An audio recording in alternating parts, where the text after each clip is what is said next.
Well, John, we talked to Kyle several times a week. Haven't heard too much from you, especially the last part of the season. How did you feel about how the team concluded the season? Yeah, I got a great deal of pride with the way we finished. That's so much to becoming a successful organization is finishing everything you do. And I think, I'm really proud of the way Kyle and his staff kept the team positive and upbeat, but at the same time, never lowered our expectations of what we expected out of them. And then, yes, our goal is to win games. And when we had some really tough losses, I thought Kyle did a tremendous job of leading these guys and keeping the proper perspective. And so when it all came together, I was really, really just proud. And I think they came to work every day, and I saw a team and I saw players getting better. And that's what you want to see during the course of a year, particularly with young players, any player. I saw players getting better right down to the finish, and that is very encouraging. As a general manager, how do you kind of weigh, what you're seeing on the field as far as the wins taking place and what that does to your draft order? We're trying to build a winning culture here. And so anybody who had thoughts of, oh man, you guys shouldn't be winning these games. I mean, that's why you play. You play to win, and that was always our philosophy. And having been through it myself as a player, had a very similar year in Tampa, 6-10 in Tony Dungy's first year. And I think the record might have been actually 1-8 and 1-9 at some point. We finished 6-10, and I felt what that did for us moving forward. And so I think that's much more important. And that's why we're happy and proud with the way we finished. I think Kyle and I have been doing a lot of talking and throughout this process that we love the way we finished. But if our players think just because we finished this way, it's just going to roll on over, that doesn't happen in this league. That's one thing I learned over and over is that you got to go create it. It's a new year. It's a new team. It's a new year. And the way we work, the way we go about our business is going to affect how we play as a team into next year. You guys did a good job of managing expectations when you came in. Does the way you finished the season and the acquisition of Jimmy Garoppolo accelerate sort of what you think internally this team can accomplish in 18 and 19? I don't think so. I mean, depends what you guys write. That's how the expectations go. So hopefully you guys don't go crazy on us. But I get everyone's excited, especially when you finish the season with 5 in a row or 6 out of the last 7. So we understand that, but I also know that doesn't help at all. It's not going to help you play better. I know one thing's for sure. When we get to phase 1 or when we get to OTAs, that we won't be the exact same as we were right now. We will either be better or we'll be worse, and the only way you get better is if you work. And if we don't, and I promise you we'll be worse. So we got to go right back to work just as hard as we did last year, and try to be the best you can. And when you think that way and you don't pay attention to anything else, usually good things happen. And this is how we planned for it to go. We wish we would have won more games this year. That's one we were definitely hoping to, but I am proud of how it finished, just like what John said, and we'll have that exact same mindset going into next year. John, I asked this Kyle. I mean, how do you think you finished the season as maybe one of the better teams in the league? I remember when Kyle said to you guys that, hey, like against Jacksonville, it felt like we were the better team today. That's what I watched. Now, does that mean that we're the better roster in terms of talent at each position? No, we're not there yet. We have a lot of work to do. But on that given day, we looked like we were the better football team. And, that speaks to what I was talking about, the way we improved throughout the course of the year. Obviously, Jimmy came in and was fabulous. He was great for us, and he made people around him better. And I think that's the mark of a player who has an opportunity to be special. Is do you make people around you better? He did that, but there was also a confluence of I think we had a bunch of young guys that were improving, and around that same time, a couple things happened. We got healthy. After enduring a lot of tough injuries, we got healthy, and the experience level of some of these players and the confidence level started to also kick in. And so when I saw us finish that. Yeah, I thought Joe Staley said it well. I don't think there's many teams in the, had we taken care of business early and, we're able to sneak into the playoffs, I don't think many teams would want to face us. We're playing good football. They're going into the offseason with projected over $130 million in salary cap room. And I think fans see that and say, great, you guys have unlimited amount of money to spend. Basically, what's the plan? Yeah. Well, we're putting that together now. One of the things, that's always ongoing. But as you guys know, Kyle and I came in here to do this thing together, and with a great deal of collaboration. One thing, there's constant communication, but he's also getting a team ready. He's putting an offensive plan together each week, and so we'll be having a ton of conversations. We have a good idea of where we want to go and how we want to do it. I do know that we're both encouraged. We've got a lot of resources, both in terms of cap money, but also in terms of draft capital, in terms of draft choices, that we have a great opportunity. Now, again, that opportunity is only what you make of it. And so, one thing we learned, didn't learn, but you just know, last year we studied all these great players. Most of those guys get taken care of, they're franchise tagged or whatever. So we'll continue to study and continue to try to improve, and we'll have a plan that's complete and thorough and well thought out. Would you imagine be more aggressive financially than you were last? I don't know if it was exactly the plan last year, but you certainly didn't. Yeah. Too heavy. Would you Yeah. be more aggressive this year? Well, look, our volume was pretty intense last year in terms of the number, but, really, I remember last year our plan as we arrived was to try to fill what we perceived as holes in our roster so that we could go draft the best players available, not feel beholden to, hey, we got to come out of this with this, this, and this. And so, Kyle and I both believe in being aggressive, but also you don't do things just because you have all this money. We have a ownership group that we're very thankful for. When we don't spend to the cap, they don't put that in their pocket and say, okay, hey, thanks, guys, and they roll it over to the next year. And so we'll be patient, but also aggressive. And when we see fit, if there's opportunity to go get someone who can really improve us, we'll certainly take that opportunity. What are your hopes and plans to get something done with Jimmy over the next couple of months? Look, we want Jimmy to be a Niner for a long, long time, and that process is going to take place here, and we're eager to get that done, to have the opportunity. But I think one thing that we really believe is that that those things should take place between us and his representatives, and not occur and transpire with in the public. And that's the way we're going to treat that. But you have our assurances, and the fans do, that we'd like nothing more to make him a Niner for a long, long time. Kyle has said repeatedly that you would like Jimmy to be here for a long, long time.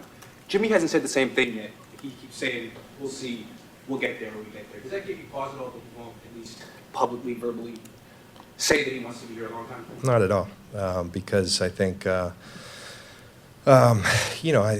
think we've had conversations with him, and we know where he stands, and we're comfortable with that.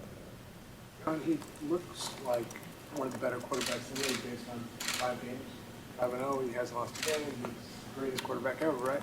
But are you ready to pay him like one of the best quarterbacks in the league? We're going to work hard to try to keep him as a 49er for a long, long time. We're really happy with the way he played. We think he's got some abilities that are unique, and we want him here. Did you make a decision for sure that you were not going to talk to him even after during the season? Was that the decision you made, or was that kind of a joint decision? We made that collectively. That's where his side was. That's where we were, and we made that collectively, and now we'll proceed. You talked about how you've learned about the players through 0-9. You learned a lot about them. What do you think you learned about John? John, what did you learn about Kyle through that 0-9, 1-10 stretch? I learned that John was who I always thought he was. I knew John before I got here and stuff, but like I'll say a lot, you don't know people till you go through things with them, especially when you go through adversity. And starting 0-9 here was tough, especially being first year head coach, going through that, coming into a building every day, knowing how hard everyone's working, and knowing coming up just short each week. And I think one of the things that helped me get through that time was, just how John handled it every day, how Jed handled it every day. They never seemed to lose confidence. And I think I can stay pretty confident if I know people around me are confident in me. And it was pretty cool to have them around where they didn't waver. They acted like the same people I've always seen, and made me respect them all a lot more. Yeah, I just, I think I've said this publicly. I knew the offensive acumen and the mind that I thought was unique and special in Kyle. What I had never seen him is him in front of a team, and how he could capture a team and lead a team, which is a big part of being a head coach. And I couldn't be more impressed. And, we faced adversity on numerous occasions, and the steady hand with which he handled it. And as I said earlier, it's a gift to be able to adhere to the expectations we set, but also keep a team encouraged and keep a team up, and also let them know that even sometimes in a losing effort, that we appreciated the way they went about their business. And so I think what we learned is what we thought. We complement each other well, and the communication that we had during the course of the year is crucial and integral, and we've got to stick to that moving forward in the future, and plan on doing that. Last year we had kind of that sprint, like hit the ground running, had all three of us and stuff. Having that year together, how much maybe easier does it make it going into this offseason, especially for your guys, knowing what Kyle's looking for and the communication too? Yeah, well, I think a lot easier, but I think one thing I've cautioned my staff is, okay, just because we have all that. I mean, last year this time, I think I was broadcasting a Kyle's game, in the divisional round, so after a bye week or whatever. And I think because we have all this extra time, we can't get lulled in, hey, we got this. We gotta pedal to the metal and continue to work vigorously, which we will. But I do believe that the processes are so much further along. And just like you said, Nick, I mean, us knowing at each position what they covet, and that even grew throughout the course of the year. So we're much further along, but our work ethic can't change. I mean, last year it was survival. we had to go, and we had to go, and we had to go, and we've got to keep that mindset. But definitely we're much further along and in a much better place. You mentioned focusing on being able to select the best players possible in that draft last year. Now that they're done with their rookie year, how would you, collectively evaluate that 2017 draft class? Yeah, I got a great deal of belief in that class, and that's just not because because I'm tied to them, because we chose them. It's because I saw what they did on the field. I saw the way they conducted themselves. Right from the very top, and Solomon Thomas and Reuben Foster to Kello Witherspoon. Joe Williams was on IR, and hopefully he can pick us up. But then you go to those, those fifth rounders with Kittle and Taylor, and what I loved is that the vision we had for those guys started to play out on the field. And so I think that's where the collaboration comes in, and when Kyle can articulate, here's what I'm looking for at this position, and we see that come to life, that's a good thing. And when you have 15, 16 rookies playing and contributing in a big way, that's encouraging. And, I can talk about the guys at the end, Colbert and the free agents like Breida, and I could go on, but these guys came and really picked our team up in a big way, and were accepted by their teammates because of the way they go about their work. Add an extra layer of enjoyment in that Jacksonville game where you have so many young guys making big plays, from Colbert to Breida and Kittle, and Trent scoring touchdowns. It did, because, you can see him get better each day, and we see it on the practice field a lot, and I think you guys saw it throughout the second half of the year, but it's always nice when it was that obvious, to where the fans could see it, you guys could see it, because they deserved it, because the guys had improved throughout the year. And talking about that class, what was special to me about that class is, you can study people on tape, and you got a pretty good idea of what you want seeing that, but you never know. That's why the draft's such a crapshoot, that you never know until you really know the person. And we can act like you get to know people through these draft interviews and these visits, but that is extremely hard. And you don't really know people till you go through something with them, and that's why you don't know what you officially have till you have them here. And what was unique about that class is I think we've got a very special group of guys, and they were guys we put a lot of pressure on, and that sometimes they weren't fully ready for it. But because of the type of people they were, I think they all fought through a lot of things this year, and when it was all said and done, at the end of the year, I think they were better players, better pros, really showed something about their character, which I think goes hand in hand with them becoming better as their careers go. Oh, I know things could change, but did you imagine any staff changes going in next season? Yeah, I don't imagine any changes. Everything, it's still early. I haven't talked to everybody. And I know we got a few guys that especially right now, some colleges are interested in and stuff. So we'll see how that plays out, but I'm hoping there's no changes. You didn't know Sala real well. You talked about this, but how did that fit work? When did you really know this was something that you guys could go in the future long term? I worked with him earlier in my career. He was a quality control, and I always really respected how he worked, and I thought he was always a very smart guy. I've kept in touch with him over the years and played against him a number of times, and so I felt really good about him when I really sat and interviewed him right after the Super Bowl, and talking to him over the phone and doing things like that through it all. I knew he had for lack of a better word, the type of brain that I was looking for, just to be able to handle it all and the way he worked with people and stuff. And I also knew he had a scheme that I really liked that I thought he could add to and change a little bit. And going through the year with him, he was everything I hoped for. He put in a very good scheme, adjusted it throughout the year to try to fit the players. Still made adjustments, but also didn't just give up on everything when it didn't work. He had a foundation of what he believed in, and he stuck to a number of things, and I think that's one thing that allowed us to get better throughout the year. And I think that's one of the biggest challenges. Why is it so hard to lose that many games or to go 0-9? And I said it with John, even with Saul, when you're struggling like that, everybody thinks you have to change everything you're doing. And hey, what are you going to change here? You got to change this, and it's really hard not to fall into that pressure because you're 0-9. You don't have. It's hard to say, well, no, it's working. But when you do have people who are convicted and the right type of people do believe in each other and believe in something that they stand for, Saul is just like that. We were able to stick with what we believed in, and I think it paid off in the long run. You guys were 0-5 when you decided to part with Navarro. Was that a big testing point for this organization at that point, like which direction you wanted to go?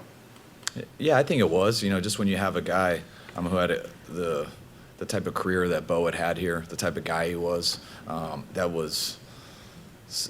would have been much easier just to maybe ignore it and move on. You never know how people are going to react. That press conference was real tough for us because it's not something that we're wanting to do. We just felt it was the best thing to do. And I've learned over my career that sometimes things you think are the best thing, perception-wise and stuff, sometimes it comes back and bites you a little bit because not everyone understands. But that was something that we had to do, that we believed that would help us in the long run, and we thought it was better for Bo too. And to sit there and stay strong with it, and I thought it went over well. I thought it tested our organization pretty good. Didn't know how everyone would react to it, and I think everyone felt the same. It was something that no one was happy about, but I think everyone understood, and it made me believe and feel a lot more comfortable where I was, and that felt everyone in here had each other's back and understood that tough decisions you got to make, and hopefully they end up being the right ones. How do you approach this time into the season before free agency? You have some free agents or pending free agents, Eric Reed, Right. Carlos Hyde, Daniel Kilgore, just named three. Do you anticipate, because they don't have the risk of playing games, your leverage isn't as much as it would have been had you re-signed them early, would you expect those guys to hit the open market, or are you going to work toward bringing some of those guys back? Yeah, I think the one thing that we've tried to do is that, yes, you're playing a season, but we've had conversations with all of those guys throughout the course of the year. And I think in each situation, given the right parameters on both sides, we'd like to work something out. And so, we'll see as we move in whether that happens, where it's going to be competition for some of those players. And, Kyle and I have been having those discussions all morning. We're going to continue to have those, and we'll continue to stay in communication with those players. Those players, do you, if you approach them, do you almost have to give them the ultimatum of, once free agency starts, all bets are off? Because, obviously a lot of guys would want to hit the market and kind Yeah. of see what their market value is. Yeah, no, not necessarily. And some of them, that may be the tact, is let them go to the market and see where it's at. We'll see how that develops. And, I think each situation is going to be treated uniquely, but we'll remain in competition or in communication with all those guys. It was a year ago, about 11 months ago, when you two were up here introducing yourself. Yeah.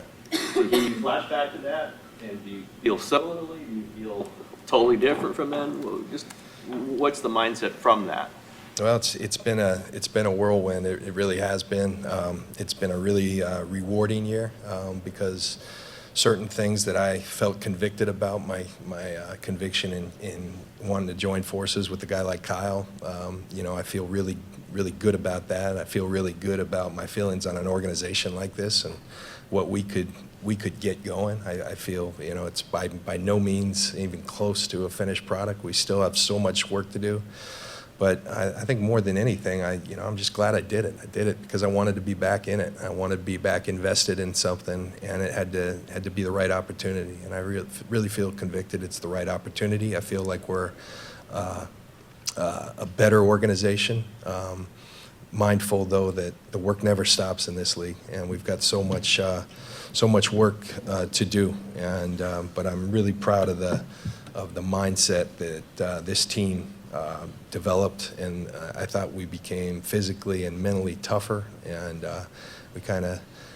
we grew, and that's what we wanted out of this first year. And I love the way we finished, but Kyle will be telling these guys right away that it's only what we do going forward that's going to dictate how good we are going to be, in the next year and into the future. You guys had two former first-round picks in Eric and Jimmy change positions. Obviously, they didn't end the season healthy, but how do you think their position switches went, and do you anticipate that they would stick at those positions going into next year? Or is there still going to be an evaluation to be made whether or not they switch again? No, I think they went real well. I think both of them played at a high level. I know Eric had definitely been back there more at both spots, but I know Jimmy was new for him in terms of NFL, but sort of saw most of them in college, so I didn't think it was that far out there. But they both played very well. They've shown they can play at a high level at that position in this league. It's always nice when guys can do other things because you put together the best possible roster, and then you try to get the 11 best guys out there. And when guys can do more than one thing, then it gives you some freedom on how to make that decision. But you're always going to try to get the best 11 guys out there. So they're all trying to compete to start at certain spots. And if they don't, and they can do something else, then we'll find a way to get them out there. With Jimmy, I think he's suffered 4 fractures since 2014. Obviously that could happen at any position he plays. But is there any thought to maybe trying him at cornerback again, maybe to prevent some of those high-speed collisions? You can try to prevent things in football, but I think that's just part of the game. And you still have to make tackles at corner. You still have to make tackles at nickelback. You have to do it all over the place. And the injuries have had to happen there also. So we're going to try to get Jimmy back here to be the best player he can be, and then you let that handle itself. But I love that he can play all the positions. But I want to make sure that we find the best spot for Jimmy, for him, and for our team. Staying on Jimmy, from a contractual standpoint, that's a pretty high one-year number because he was the 5th year as a corner, not safety. Are you comfortable with that number, or are you going to try to look to do something with that to either extend him and lower that, or just pay cut? Or anything? We like Jimmy Ward. I think we like the versatility that he brings to this team. We like the mindset that he brings. He's a tough football player, and I've seen players before have a run of injuries early in their career, and somehow they figure something out and they get through it. And hopefully that can be the case for him. And so we'll figure all that out. But we're excited to have Jimmy back, and he plan on him being a big-time contributor to this team.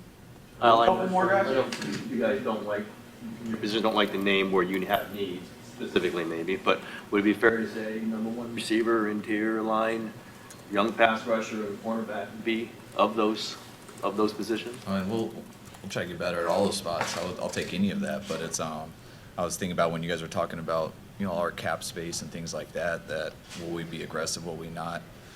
I think we'll always be aggressive. I think we were aggressive last year, and I don't take that the wrong way. And what you guys think that means, I think being aggressive is you got to look at what your options are and what you believe is the right way to go. Whatever you decide on that, being aggressive is going out and getting those guys. And I think that's exactly what we did last year.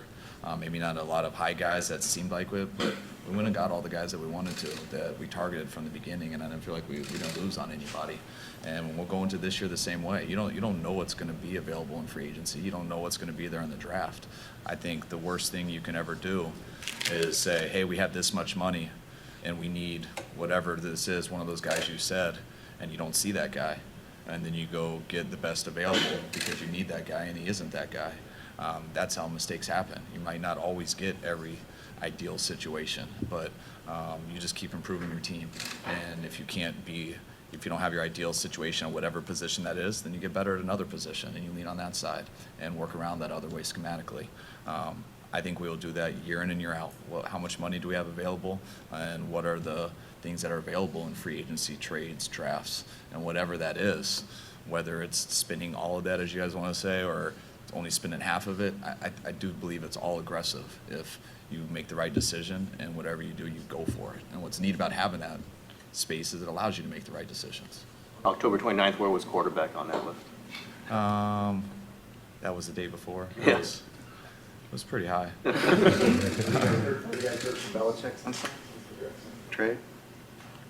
We don't talk about that. We're on it off season. Yeah, we're on it off season. You know that there were challenges that you were going to face with building a roster. In hindsight, how important was this decision to add Adam and Martin to your personnel team to kind of help you bridge those? Yeah, I think anytime you're in this situation, obviously, my own circumstances and background were a little unique, but anybody who jumps in this role, you better have a great team around you. And so I tried to assemble the best team I could. I'm extremely pleased with both of them and their contributions.